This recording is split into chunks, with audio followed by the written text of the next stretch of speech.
Hello student, स्वागत है एक बार आपका फिर से एसएसटी पे। स्टूडेंट्स, हम क्लास 10th के फिजिक्स के चैप्टर को काफी अच्छे से समझ रहे हैं, पढ़ रहे हैं और आज हम देखने वाले हैं प्रिज्म चैप्टर को।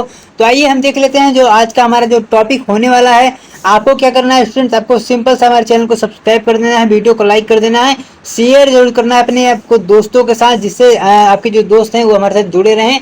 तो आज हम देख लेते हैं जो हमारा टॉपिक है। टॉपिक बहुत ज़्यादा इंपॉर्टेंट चल रहा है। पिछले हम 1 महीने से लगातार हम सिर्फ न्यूमेरिकल को देख रहे थे। अगर आपने सारी न्यूमेरिकल को नहीं देखा तो उसका जो प्लेलिस्ट है वो आपको नीचे मिल रहा होगा। आप वहाँ पे जाके सारी कोर्स को पूरी तरह अच्छे बिल्कुल फ्री में पढ़ सकते हैं और सारी न्यूमेरिकल को भी आप अच्छे से उसको सॉल्व कर सकते हैं। इसके साथ साथ स्टूडेंट इसका जो पीडीएफ है, आपको पीडीएफ मिलने वाला है हमारे टेलीग्राम ग्रुप पे, जिसका भी लिंक आपको नीचे मिल रहा होगा। तो स्टूडेंट्स, जो हमारा टॉपिक है आज का वो क्या है, प्रिज्म।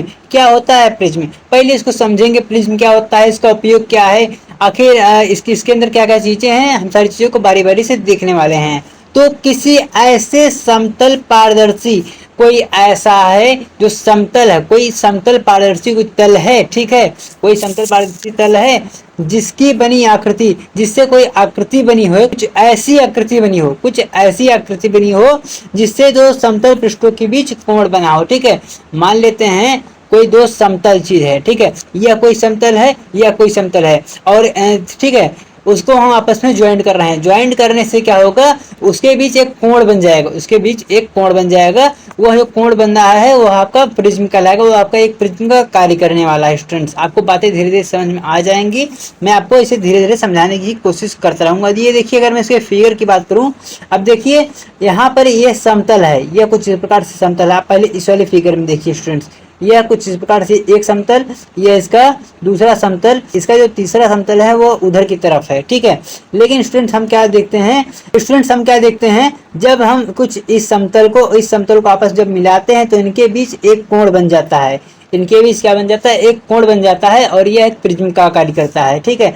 अब देखते हैं इसके अंदर कुछ हम महत्वपूर्ण परिभाषाओं को अच्छे से देख लेते हैं, समझ लेते हैं क्या है।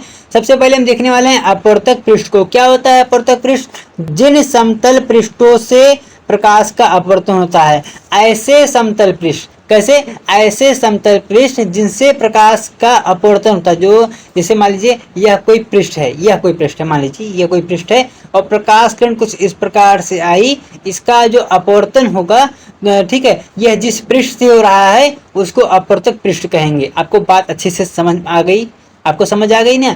अगर सच्ची में समझ में आ गई है तो आप जल्दी से लाइक के बटन दबा दीजिए। देखिए अब इसके आगे देखते हैं प्रिज्म कोण क्या होता है। क्या होता है प्रिज्म कोण, अपवर्तक पृष्ठ के, किसके, अपवर्तक पृष्ठ के मध्य बने कोण को क्या कहते हैं, प्रिज्म कोण कहते हैं। प्रिज्म कोण किसे कहते हैं, अपवर्तक जो पृष्ठ है, ऐसा पृष्ठ जो अपवर्तन कर रहा है, वह जो पृष्ठ है उस पृष्ठ के मध्य बने कोण को प्रिज्म कोण कहते हैं। आपको मैटर इतना समझ में आ गया। आगे देखते हैं अपवर्तक कोण। क्या होता है अपवर्तक कोण, दोनों अपवर्तक पृष्ठों को मिलाने वाली, जो आपका दो अपवर्तक पृष्ठ हैं, ये आपका पहला, ये आपका दूसरा, यह जो आपस में जो इसको मिलाती हैं, ये जो मिलाने वाली कोर होती है उसे क्या कहते हैं, उसे अपवर्तक कोर कहते हैं। और इसके बाद अगर हम देखें तो अब आता है प्रिज्म का आधार। क्या होता है प्रिज्म का आधार, इसको देख लेते हैं। अपवर्तक कोर के सामने वाले पृष्ठ को प्रिज्म का आधार कहते हैं। ये आपका अपवर्तक कोर है, ठीक है, इसके जो सामने वाला जो पृष्ठ होता है, इसके जो सामने वाला जो पृष्ठ होता है उसे प्रिज्म का आधार कहते हैं, ठीक है। अब देख लेते हैं इसके आगे मुख्य परिच्छेद। क्या होता है मुख्य परिच्छेद, कि अपवर्तनांक पृष्ठ के, किसके, अपवर्तनांक पृष्ठ के अभिलंबवत, अपवर्तनांक जो पृष्ठ होता है उसके ठीक अभिलंबवत, उसके ठीक अभिलंबवत किसी तल द्वारा काटे गए परिच्छेद को प्रिज्म का मुख्य परिच्छेद कहते हैं। क्या कहते हैं, मुख्य परिच्छेद कहते हैं।